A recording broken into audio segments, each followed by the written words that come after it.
Bonjour à tous et à toutes, bienvenue sur Free Matin. Bientôt 2 ans que le président Patrice Talon a pris les rênes de notre pays, le Bénin. Comment perçoit-on les rapports entre les pouvoirs exécutifs, législatifs et judiciaires dans notre pays depuis l'avènement du nouveau départ? Elie Adjiran nous revient ce matin pour le débat. Il est journaliste à Canal 3 Bénin. Il sera face à Kader Achirou qui nous présentera dans une première partie donc la une des journaux. Bonjour à vous. Bonjour Nadège Diwan, chers amis internautes, bonjour à la une des quotidiens ce matin. Nous avons les grèves tous azimuts dans les secteurs de la santé, de la justice et de l'enseignement. Le bulletin d'information sera présenté ce matin par Billy Laïbi. Bonjour. Bonjour Nadège, bonjour chers amis internautes. Les députés au Parlement du Bénin se sont souhaités les meilleurs vœux pour l'an 2018 et plusieurs points ont été abordés. Nous y reviendrons. Et puis la virgule sportive, la mise en place des sélections nationales seniors en handball est imminente et la double confrontation entre la sélection de la Ligue du Sud de handball et l'équipe nationale du Nigeria de handball n'est qu'un aperçu. Nous y reviendrons dans quelques instants. Bonjour à tous, bienvenue. Voici la pub. Papa. Oui, ma fille. Tu sais, je t'ai dit qu'après mon bac, je veux devenir journaliste reporter d'images, non? Papa, tu penses m'inscrire où? Esae. Esae, papa. Waouh! Maman, maintenant que j'ai eu le bac, je veux faire les finances et trésors. Tu comptes m'inscrire où? Esae, beau-fils. Esae? Oui, maman! Papa, Oui. tu sais qu'après mon bac, je vais être diplomate, non? Et tu comptes m'inscrire dans quelle université? Mais Esae, naturellement. Esae? À ESAE, vous êtes bien formé dans les filières comme administration du travail et de la sécurité sociale, administration générale et territoriale, administration des impôts, gestion des marchés publics, planification et développement local, droit et sciences politiques, sciences économiques et de gestion. ESAE, c'est aussi sa télé numérique ESAE TV et son journal L'Informateur. ESAE, c'est à Bedjromédé, 3e rue après le Carrefour 16 ampoules allant à Jericho. Numéro de téléphone 98 98 14 00 96 80 55 11 90 93 65 21. ESAE, l'excellence a un nom. À nouveau, bonjour Kader Achirou. Bonjour Nadège Diwan, chers amis internautes. À nouveau, bonjour. Nous démarrons par le quotidien Le Génie qui affiche ce jour en manchette projet de bitumage de la voie Kokokodi, Heavy et Wedo, Kalavik-Pota. Le préfet Jean-Claude Kodia et le maire Georges Bada échangent avec les sinistrés. Toujours avec Le Génie à l'oreille droite. Obsèque de Rafiatou Karimou, hommage à une pionnière. Fraternité, grève tous azimuts. Ne mettez pas le pays à feu et à sang. Toujours avec le quotidien Fraternité, représentativité des femmes à l'Assemblée nationale. Adrien Oubedi renforce la capacité de la gente féminine avec l'appui de l'Union interparlementaire dès jeudi prochain. La nouvelle génération, mouvement de débrayage généralisé dans l'administration publique. 9 syndicats ont pitié du peuple et se désolidarisent. Le médiateur de la République interpellé. Toujours avec la nouvelle génération, suppression du droit de grève. Les judicieux conseillent de DSK aux travailleurs et à Théodore Olo. La source de l'info. Contrôle de conformité des lois sur le droit de grève. Théodore Olo et la Cour constitutionnelle pris entre deux feux. Toujours avec la source de l'info. Gestion efficace et efficiente des sociétés et offices d'État sous la rupture, l'autorité nationale du Bénin, un cas d'école, Gaston Zossou, un directeur général efficace en toute discrétion. Le matinal, cessation de travail chez les fonctionnaires de l'État, l'étrange grève générale, un collectif des syndicats fustige un débrayage politique à découvrir dans les colonnes du journal, précisément aux pages 2 et 11, l'intégralité de leur déclaration. Le challenge, loi sur le droit de grève, Théodore Olo entre la grandeur du peuple et le chaos de la nation. Nous passons au quotidien Le Matin Libre, financement du programme d'action du gouvernement du Bénin révélé à Cotonou. Talon organise sa table ronde demain à Paris. Toujours avec le quotidien Matin Libre, collectif des syndicats des ministères. Les briseurs de grève sont de retour. L'opportunisme syndical en mode rupture. L'économiste, action gouvernementale au Bénin, les événements économiques majeurs de 2017. La direction des impôts a réclamé 167 milliards à Kajaf Komon, dissolution de la Sonapra, l'ONASA, la CIA et l'ONS, visite de la directrice générale du Fonds monétaire international, Christine Lagarde, au Bénin. La Nation, grève générale annoncée dans l'administration publique, l'appel au dialogue des syndicats des ministères, toujours avec le quotidien national d'information, grâce au développement des technologies d'information et de la communication, les relations patients-médecins en pleine mutation, toujours avec La Nation, Mono, plus de 80 kg de drogue interceptée à Agatogbo, le potentiel. Face à l'imposture syndicale dont usent les agents de la justice et de la santé pour ameuter le peuple, DSK appelle à une prise de conscience collective. La Nouvelle Tribune vote d'une série de lois scélérates. La majorité parlementaire fait regresser la démocratie béninoise. La diaspora de Saba, contrôle de conformité des lois sur le droit de grève, la Cour constitutionnelle entre le marteau et l'enclume. Le Béninois libéré KO dans la Cour royale de Sakété, Salman Karimou dans un trafic d'influence. Elle défie la justice pour installer son roi. Suppression du droit de grève, le bon sens doit nous gagner. Les innocents nous regardent. C'est toujours avec le Béninois libéré Nord-Sud quotidien, infrastructure et transport, l'envol de la plateforme portuaire rassuré. Et nous finissons avec Nord-Sud quotidien, suppression du droit de grève. DSK invite les travailleurs au bon sens. Merci à vous, Kader Achirou, pour la présentation de la une des journaux. Voici le bulletin d'information présenté par Billy Laibi. À nouveau, bonjour. Depuis 2 semaines, des syndicats du secteur judiciaire du Bénin sont en grève. Et malgré la dite grève, le tribunal de première instance de première classe de Cotonou offre des services aux citoyens. Tel est le constat fait par une équipe de ZAE TV ce lundi. Compte rendu. Le tribunal de première classe de première instance de Cotonou est animé ce lundi 15 janvier 2018, jour qui marque le début de la 2e semaine de grève au ministère de la Justice. Les files d'attente au guichet, dans les allées, dans les couloirs et dans les salles d'audience expriment l'existence d'un service aux usagers. Cette situation est le fait d'un syndicat maison qui n'observe pas le mouvement de grève. En ce qui concerne le retrait de droit de grève, nous sommes dans une maison de justice, nous sommes des juristes et nous connaissons toute la procédure judiciaire. La loi dont nous parlons n'est pas encore en vigueur, n'est-ce pas? Et cette loi doit faire des étapes, des étapes. Et nous attendons sereinement la décision de la Cour constitutionnelle, qui sera certainement une décision favorable à la cause des travailleurs. C'est vrai que les travailleurs que nous sommes, les syndicalistes que nous sommes, nous avons abusé, nous avons mal utilisé par moments cette arme qui nous permet d'avoir gain de cause dans nos services respectifs. Mais c'est aussi vrai que la Cour constitutionnelle va pouvoir dire le droit pour que notre droit de grève nous soit retourné. Mais nous ne trouvons pas ça aussi important pour tout de suite déclencher un mouvement de grève et mettre à mal les milliers de candidats au bac qui ont besoin des documents, qui ont besoin des actes de naissance, qui ont besoin, alors que c'est tout cela dans un délai donné. Et nous sommes en train de faire fonctionner la maison. Si déjà les magistrats sont en grève, les greffiers sont en grève, les audiences sont bloquées, tout est bloqué dans la maison, mais ne serait-ce que le service minimum, ne serait-ce que la délivrance des casiers judiciaires, des certificats de nationalité, des certificats d'individualité, des extraits du plumitif qui permettent d'avoir les actes de naissance au niveau de la mairie, ne serait-ce que ces actes-là, pour sauver les candidats au bac, pour sauver les commerçants, pour sauver les jeunes en quête d'emploi. Notre syndicat a pris l'option de ne pas aller en grève pour le moment. La position du SYNAP Justice ne préserve pas tous les usagers des effets du débrayage. Je suis venu pour une légalisation. Bon, en fait, j'ai vu qu'il y a un petit flottement là parce qu'ils ont accusé pas mal de retard.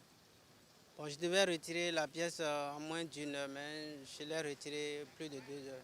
Ainsi fonctionne le tribunal de Cotonou, le seul qui offre encore des services au Bénin pendant cette période de grève.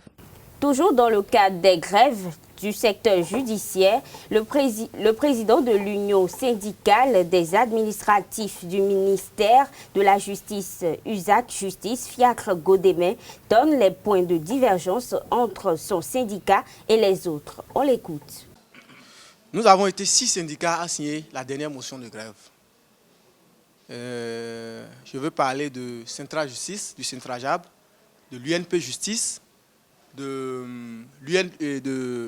SYNAP Justice, mon syndicat, et du Synagojub et de l'UNOGEC, les 6 syndicats signataires de la dernière motion de grève. Mais qu'est-ce que nous avons constaté? D'abord, au sein du collège, c'est un collège des secrétaires généraux qui décident d'aller en grève. Au sein du collège, nous avons constaté que seulement 2 syndicats ont l'autorité sur tous les autres syndicats. 2 syndicats décident de presque de tout. Et avant que nous ne signions une motion de grève, c'est que nous sommes en de commun accord avec les autres syndicats. C'est que le point qui représente notre revendication est pris en compte. Mais lors de la dernière motion de grève, le long des négociations, nous avons constaté que le Centrajab, qui représente les greffiers, a priorisé le point concernant les greffiers. Le Centra Justice, qui représente le personnel des services judiciaires, a priorisé le point concernant le personnel des services judiciaires. Et le personnel administratif, qui représente plus de 600, plus de la moitié du personnel du ministère de la Justice, n'a pas été du tout pris en compte lors des dernières séances de négociation. Si cela ne s'arrêtait que là, ça serait encore mieux. C'est qu'ils sont allés, toujours par le biais de la dernière motion de grève, ils sont allés proposer une note de service au ministre de la Justice, sans que nous ne sachions. Ils sont allés proposer une note de service qui va organiser désormais les mutations au ministère de la Justice. Et dans cette note de service, ils ont limité le personnel administratif. Il y a aussi la situation des administratifs communs du ministère de la Justice. Voilà une maison où plus de 600 agents travaillent sans aucune directive, aucune note de service, aucun arrêté, aucun décret, aucun statut. Je vous dis, jusqu'à l'heure où je vous parle, il n'y a aucun document qui définit clairement nos attributions, qui définit clairement notre mode de fonctionnement au ministère de la Justice. Et pourtant, nous sommes des cadres dans la maison. Et lors de la dernière motion de grève, nous avons insisté que ce point fasse partie des points de revendication. Mais les autres syndicats ont tout de suite fait bloc. Ils ont contesté et ils ont œuvré à ce que ce point n'évolue point. Les députés à l'Assemblée nationale ont sacrifié à la tradition en se formulant de bons vœux pour l'année 2018. Le vice-président et porte-parole, Éric Roundete, a en la même occasion présenté les vœux de Nouvel An au président de l'Assemblée nationale, Adrien Roubedji. Il a évoqué les défis à relever ainsi que certaines inquiétudes. Et il faut noter que l'objectif majeur est de redorer l'image de l'Assemblée nationale à travers la qualité et le sérieux des travaux afin d'accompagner les efforts du peuple béninois pour son développement. Le ministre de la Santé, Alassane Seydou, rappelle les centres hospitaliers à l'ordre. Ceci suite aux nombreuses plaintes et amertumes de plusieurs patients qui se sont vus refuser leur prise en charge dans des hôpitaux publics du Bénin. C'est à travers une note portant suspension de la mesure de refus des prises en charge adressée aux directeurs départementaux de la santé et aux directeurs d'hôpitaux que le ministre a porté son message. Ce sera tout pour les informations de ce matin. Merci à vous de nous avoir présenté donc ce bulletin d'information. Nous allons passer au débat avec Elie Adjiran et Kader Achirou. Le débat sur Frimatin, Elie Adjiran, bonjour. Bonjour. Vous êtes journaliste à Canal 3 Bénin, bienvenue. Kader Achirou, nous parlons donc des rapports entre les institutions sous le mandat du président Patrice Talon. Alors Elie Adjiran, comment vous analysez donc les rapports entre le pouvoir législatif, exécutif et judiciaire dans notre pays? Ok, merci madame. Je salue, je remercie toujours les téléspectateurs fidèles à la chaîne Esaü TV.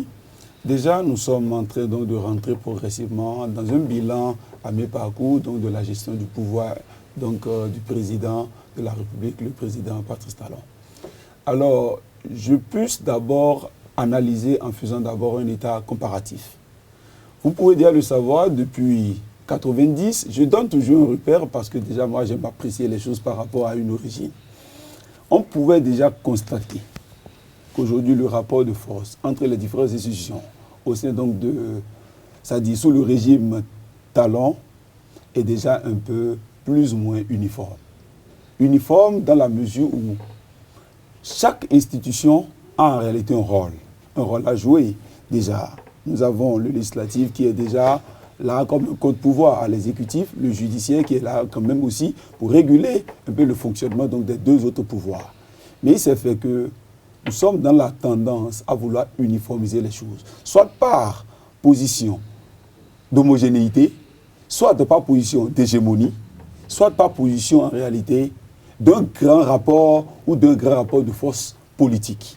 Parce que je ne puisse comprendre qu'aujourd'hui, que la plupart des décisions de nos honorables députés frisent un peu à une forme de soumission, à accompagner. Certes, on peut bel et bien être un contre-pouvoir et accompagner l'exécutif. Parce que dans les textes, il est quand même clair et bien précis que déjà lorsque nous faisons donc des actions qui convergent, ou peut-être l'exécutif fait des propositions qui sont donc envoyées au niveau de l'Assemblée nationale pour être analysées et votées, on va d'abord voir la teneur des choses. Mais en réalité, cela ne doit pas ôter le caractère du contre-pouvoir. Mais malheureusement, je suis peiné de constater qu'aujourd'hui, on est obligé de faire comme monsieur tout le monde. On est obligé d'accompagner, soit de façon liberticide, soit de façon incontrôlée, et au finish, ça ne donne pas en réalité le résultat qu'on recherche par rapport à la vision recherchée en mettant donc la séparation des pouvoirs déjà dans un gouvernement ou déjà dans un État démocratique. Et là, c'est un peu désolant. Seul le judiciaire fait aujourd'hui un effort. C'est vrai que je salue au passage le président de la Cour constitutionnelle, parce que déjà, on pourrait déjà le savoir, c'est sous ce régime que sa plus grande épreuve se fait ressentir. Parce que là, avec l'animation de la vie politique actuelle, il y a donc beaucoup de recours et il lui fallait... Parce qu'on n'entendait pas trop la Cour était quand même un tout petit peu... moins sollicitée. Oui, bien évidemment, la Cour était moins sollicitée. Et maintenant, lorsqu'il y a déjà péril à la demeure, on pouvait déjà commenter, pas constater véritablement son rôle. Et là, maintenant, comme il a l'habitude de le dire, ils ont vraiment de maïs dans leur moulin. Ils arrivent maintenant à voir de quoi écraser, parce que c'est des décisions très épineuses. Ce sont des sages, très sages, donc ils sont vraiment mis à rude épreuve. Et les sages de la Cour sont en train d'apprécier à leur juste valeur l'évolution des choses. Donc, pour ma part, je pourrais d'abord à l'entame apprécier les choses en disant que le rapport des différentes institutions sous le régime actuel va plus ou moins mieux dans la mesure d'une nouvelle forme, entre parenthèses caricaturée, dans sa forme donc homogène. Alors, Kader Achiro, comment vous appréciez donc, cette collaboration-là entre les différents pouvoirs? Je parlerai de rapports de complicité qui mettent en péril le pacte républicain, qui mettent en péril quand même les acquis démocratiques, parce que aujourd'hui, comme l'a évoqué mon vis-à-vis, j'irai beaucoup plus loin en disant que les députés sont quand même perçus comme des agents du gouvernement. Il y en a qui sont comme des ministres bis au sein du Parlement, qui dès que le chef de l'exécutif donne un ordre, ils arrivent à obtempérer sans essayer même de voir même ce qui est fait.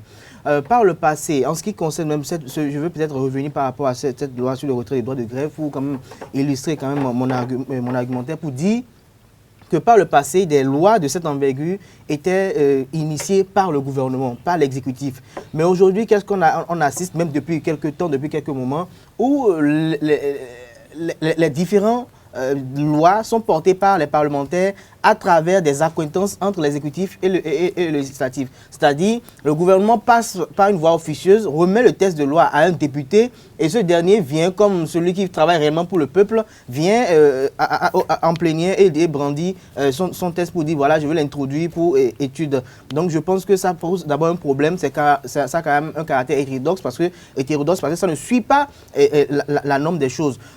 Par rapport au pouvoir judiciaire qui peine à se débattre au-delà de la subalternisation dont fait preuve le gouvernement actuel, nous avons quand même des efforts qui sont effectués aujourd'hui. la Cour constitutionnelle est beaucoup plus sollicitée, comme l'a évoqué vous-même et mon vis-à-vis. La Cour constitutionnelle, au-delà de tout, aujourd'hui, n'arrive pas quand même à prouver son autonomie. Même si elle le prouve, ces décisions n'ont pas quand même un effet direct, n'ont pas un impact pouvant sanctionner. Parce qu'au-delà de tout, vous n'êtes pas sans savoir qu'il y a eu beaucoup de décisions, beaucoup de lois qui ont été votées, qui ont été déclarées anticonstitutionnelles, mais ça n'a pas empêché le gouvernement en place de mettre en vigueur, de mettre en application ces lois. Donc ça pose quand même un problème de respect des institutions, ça pose un problème quand même de convergence au niveau des idées qui doivent être promues. Donc, à ce niveau donné, on est à même de se dire, sans se tromper, que le gouvernement actuel n'est pas un gouvernement démocratique, mais un gouvernement peut-être dictatorial, parce que... Ce que vous dites, c'est un langage que vous, Kader Achirou. Oui, dès que vous avez introduit des lois, vous avez fait voter des lois par vos parlementaires, parce que quand des lois sont votées, juste pas la minorité, pas la majorité parlementaire, alors que la minorité, aucun des députés de la minorité parlementaire ne converge avec ces idéaux, et que la Cour constitutionnelle déclare inconstitutionnelle cette loi, et que vous tentez de la promulguer, je pense qu'à ce moment donné, il ne s'agit plus d'un régime démocratique, mais plutôt d'un autre régime donné. Il y a d'autres données qu'on doit... Par ailleurs, je finirai rapidement rapidement en finissant ce rapport pour dire qu'il n'y a que les prochaines élections, le renouvellement de la classe politique qui pourra quand même assumer une véritable autonomie à ces différentes institutions. Je pense que le rendez-vous qui a été manqué, je pense que le rendez-vous qui a été manqué doit être renoué en ce qui concerne la révision de la Constitution, pour essayer quand même de renforcer les différentes thèses, pour essayer quand même de corser les choses à divers niveaux, pour assurer quand même au niveau du judiciaire une autonomie, pour assurer au niveau du législatif également une autonomie, pour ne pas qu'à la finalité, les uns et les autres puissent se sentir tenus en laisse, comme c'est dans le cas actuel, par l'exécutif. Elia Djiran. Oui, à ce sujet, j'estime d'abord que nous sommes sur un terrain politique. Et parlant du terrain politique, il y a plusieurs actions qui se développent, beaucoup de choses qui se trament. C'est vrai, on a tendance, tel le disait tout à l'heure mon vis-à-vis, que bon, entre griffes, on pourrait estimer que les honorables députés sont comme au service donc de l'exécutif. Bon, déjà dans les textes constitutionnels, rien n'a été occulté en ces termes. C'est vrai qu'ils jouissent d'une certaine autonomie, mais ils sont obligés d'accompagner en réalité l'action gouvernementale. Mais dans la mesure du possible, en conformité à la prérogative qui leur est due en étant donc représentant du peuple au niveau de l'Assemblée. Alors, j'estime que d'abord, on peut bel et bien être au service de l'autre, mais tout en conservant les acquis. Les acquis, c'est d'abord défendre ce qui est défendable et essayer donc de refuser ce qui ne mérite pas. J'estime, parce que tout à l'heure, lorsque vous étiez en train d'aborder la question de la révision de la Constitution, qui doit encore revenir sur le tapis, c'est vrai que tout s'est encore mis en veilleuse. Parce que vous n'êtes pas sans savoir que le président Talon n'a pas pour l'instant encore digéré ce coup que cela leur a fait. Et c'était véritablement utile, pour ma part, utile pour notre nation. Parce que déjà la période était un peu suicidaire. Elle était donc très tendanceuse. Parce que si on accompagnait cela en ces termes, cela pourrait donc créer beaucoup plus de séquelles. Mais aujourd'hui, ce qu'il a lieu de faire ou d'apprécier, c'est d'abord de montrer que d'abord le législatif, au-delà de son rôle, au-delà de ses prérogatives de vote des lois, doit contrôler l'action gouvernementale. Mais la minorité parlementaire doit véritablement être aussi écoutée. Parce que quand on ne partage pas un idéal, on est en posture de mieux apprécier et de mieux critiquer les choses.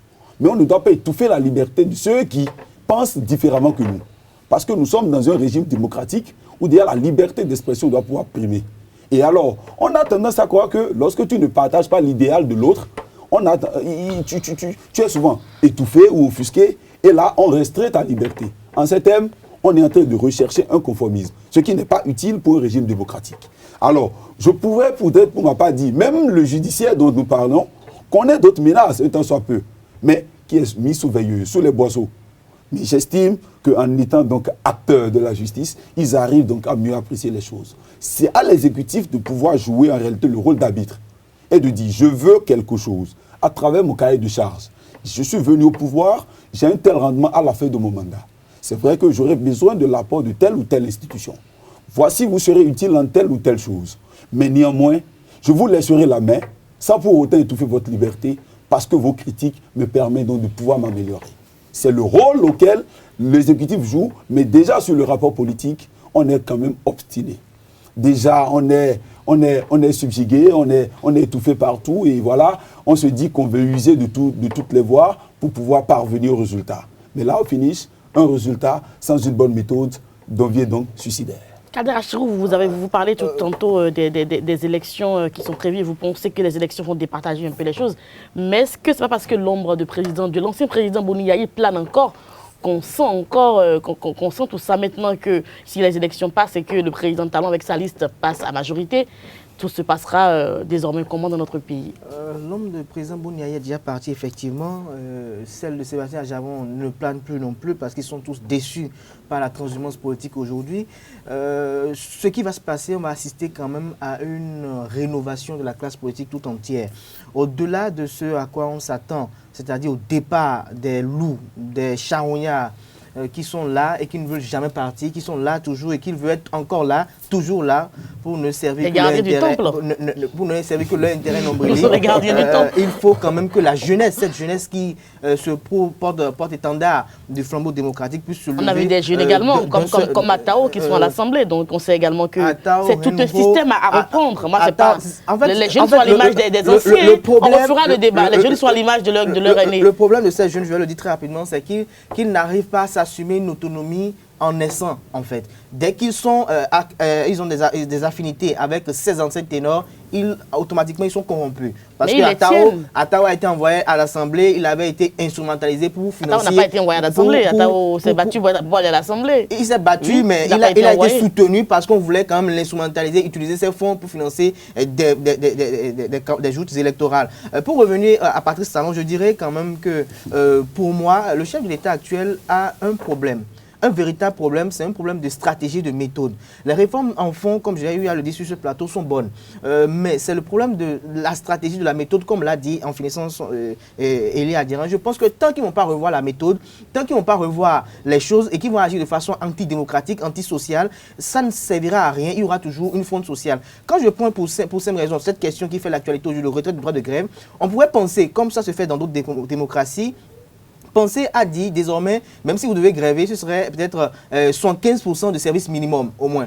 Alors, ou bien 85% de service minimum comme c'est fait ailleurs. Dès que c'est dit ainsi, le droit de grève est retiré certes, mais comment on peut distinguer 85% de service minimum et 100% de service minimum? Alors à ce niveau donné, les gens sont obligés quand même de faire tourner l'administration et de travailler, quitte à ce que le droit de grève n'est pas retiré. Mais quand tout azimut vous levez d'un pied de coude, que vous décidez de leur retirer un droit de grève, alors que la tension sociale n'est pas adéquate, alors que vous avez déjà cassé les uns les autres, les moments des gens, les temps des gens qui sont là, gêner les gens tout le temps pour demander de l'argent parce qu'elles n'arrivent plus à joindre les deux bouts, le mercure est dans la cervelle, ça ne marche plus bien. À ce niveau donné, comment voulez-vous que les différentes lois puissent passer? Je pense qu'il est quand même impératif aujourd'hui pour le chef de l'État et pour son gouvernement tout entier de pouvoir mettre en place des politiques sociales et économiques visant à desserrer véritablement les ceintures. C'est la du social, il paraît, nous sommes en 2018 avec on attend de voir pour voir un peu ce qui va se passer. On attend aussi les élections qui vont essayer quand même, si les élections peuvent se passer correctement avec une bonne liste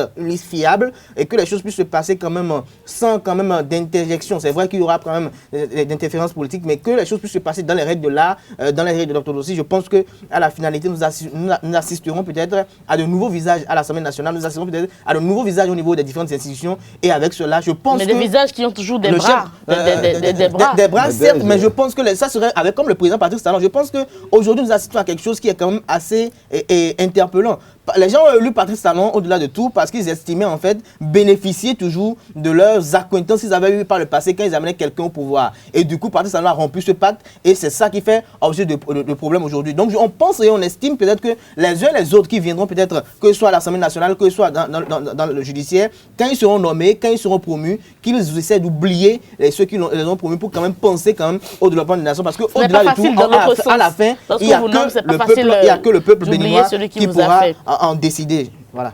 Et tout à l'heure, Kader était en train d'aborder un sujet parlant donc des questions des élections prochaines et chercher à savoir si ce n'est pas l'ancien président qui est dans les pénombres ou peut-être qui est en train d'agir.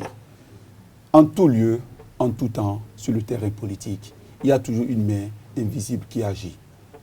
Il y a toujours une main invisible qui agit. Seuls, en réalité, les plus durs ou peut-être les plus courageux arrivent à subsister.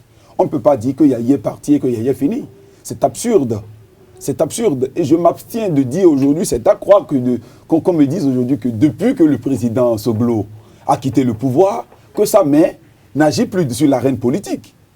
C'est inadmissible parce qu'en tout lieu, c'est des gens qui ont pris la peine de pouvoir préparer leur terrain politique. Et déjà, autant qu'ils sont là, ils ont pris des gens, ils ont eu à former des gens. Ils ont des gens, l'administration, à tous les lieux décisionnels, ils ont eu des représentants. Donc par ricochet, qu'on le veuille ou pas, leur action va toujours en réalité se faire savoir, mais seulement pas à la même propension. C'est la différence. Alors, pour revenir à un volet, pour montrer même en réalité qu'aujourd'hui, l'exécutif étouffe un tant soit peu la liberté ou peut-être le rapport des autres institutions, revenons un peu sur la question de la destitution des maires. C'est un sujet qui aujourd'hui, du point de vue judiciaire, on a vu la Cour suprême, beaucoup de recours ont été faits. Mais si vous prenez toute la peine, vous allez voir qu'aujourd'hui, que la nouvelle configuration de toutes les mairies, dans toutes les circonscriptions électorales, reflète déjà une image directe de la prochaine constitutionnalisation ou reconstitution, pardon, des élections législatives prochaines. Parce que ces maires sont à la base, sont en contact avec le peuple. Et déjà, le député, qui est déjà en réalité le représentant, au niveau des charges, va coopérer directement avec déjà les élus locaux, qui à leur tour sont également en train d'accompagner progressivement l'exécutif dans ce choix. Par ricochet, la probabilité d'avoir en réalité plus de candidats, ou du moins plus de la majorité des gens du pouvoir à l'Assemblée pour 2019, elle est beaucoup plus forte en matière d'analyse. C'est vrai que c'est une analyse qui, du point de vue statistique, peut nous permettre au moins de quantifier l'évolution donc de l'arène politique. Mais déjà, quand on vient dans la forme, ceux qui sont de l'autre côté, ou du moins de Yahi, qu'on croit avoir dit fini, eux-mêmes sont en train donc de tramer et se préparer en conséquence pour revenir au pouvoir. Et ils peuvent surprendre, on ne sait jamais. Alors, parce que là, il n'y a pas en réalité une science qui soit infuse. Par sur le terrain politique, c'est vrai, c'est une question d'analyse. C'est une question de fonctionnalité et donc de capacité d'adaptation. Mais en toute chose, on peut donc se faire surprendre. Et, laissez-moi vous dire, tous ceux que nous croyons aujourd'hui en train d'accompagner le pouvoir, peut-être sont en train de le faire pour ne pas se laisser entre griffes écraser. Je les mets toujours en veilleuse dans la mesure où on ne peut pas en réalité connaître l'homme dans toutes ses propensions. Encore moins un acteur politique. Un acteur politique peut refléter le contraire de son image, mais toujours tramer son rôle en bas.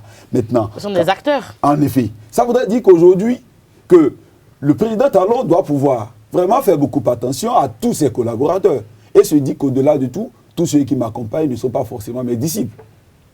Ils ont été les mêmes personnes qui ont marché hier, qui aujourd'hui sont en train de faire une invite à étouffer la liberté des gens. Merci à vous, Elia Diran. Non, mais allez-y rapidement pour conclure le débat. Il faut le dire, pour qu'en réalité, nous puissions savoir que quand on est en position de force, on est en position décisionnelle.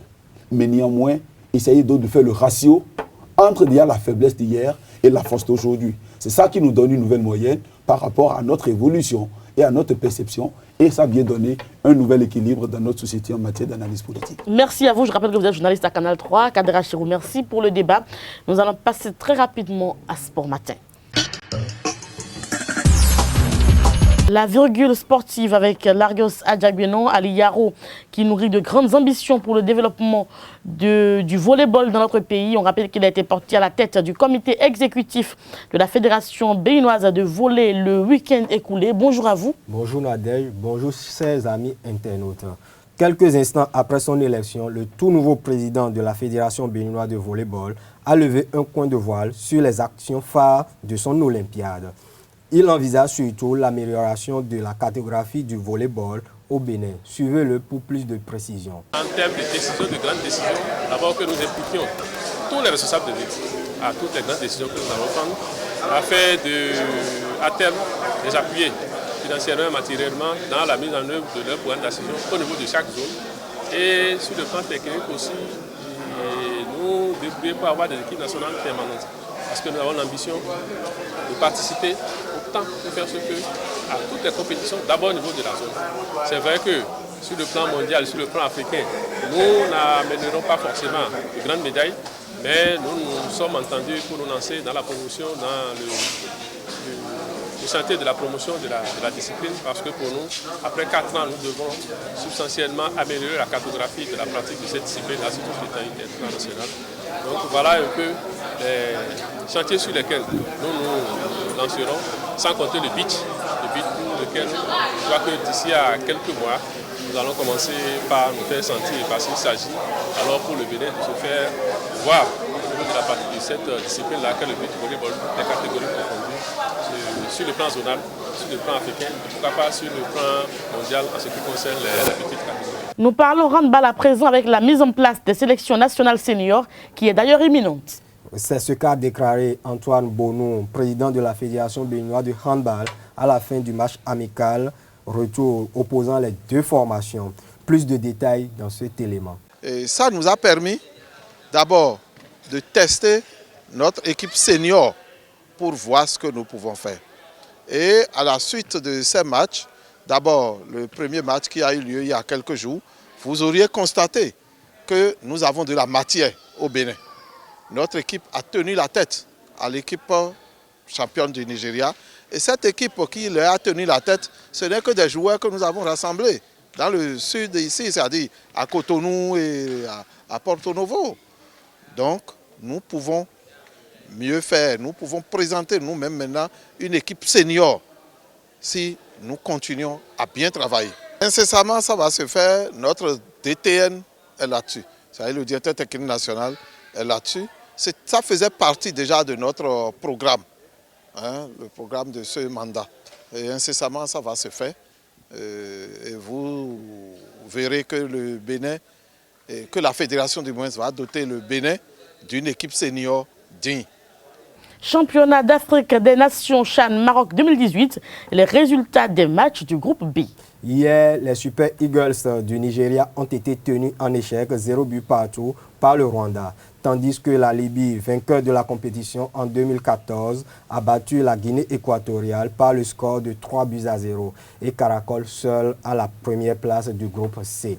Aujourd'hui, les équipes de la poule D entrent en compétition. L'Angola joue le Burkina Faso à 17h30 et le Cameroun, de l'emblématique capitaine des Lions indomptables Rigobert Song, affronte le Congo-Brazza. Ce sera tout pour Sport Matin de ce jour. Merci à vous, Larios Adjabeno. Merci également à vous, chers internautes, pour l'attention. On va se retrouver demain pour un nouveau numéro de Frais Matin. Portez-vous bien. Au revoir.